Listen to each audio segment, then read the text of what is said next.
छत्रपती शिवाजी महाराजांचा अपमान कोण करतं माहितीये? जे सगळ्यात मोठं जय भवानी जय शिवाजी घोषणा देतात तेच खरंच छत्रपती शिवाजी महाराजांचा अपमान करतात का? कारण जेम्स लेनने जिजाऊंचा अपमान केला तेव्हा हे कुठे होते? छिंदमने छत्रपती शिवाजी महाराजांवरती अपशब्द बोलले त्यावेळेस हे आवाज गप्प करून मूग गिळून का गप्प बसले होते? त्याचबरोबर भगतसिंग कोश्यारी ज्यावेळेस चुकीचं बोलले तेव्हा हे सगळे शांत का बसले होते? पण आज अचानक पुस्तकावरून एवढा राग का उफाळून येतोय? काय कारण?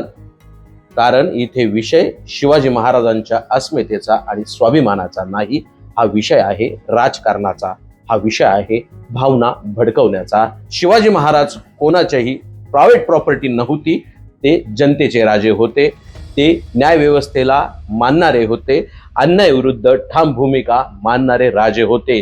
त्यांच्या नावाचं राजकारण करणारे तर त्यांना विचारावं लागेल खरे शिवभक्त कोण होते. महाराजांना देव बनू नका, त्यांचे विचार जिवंत ठेवा.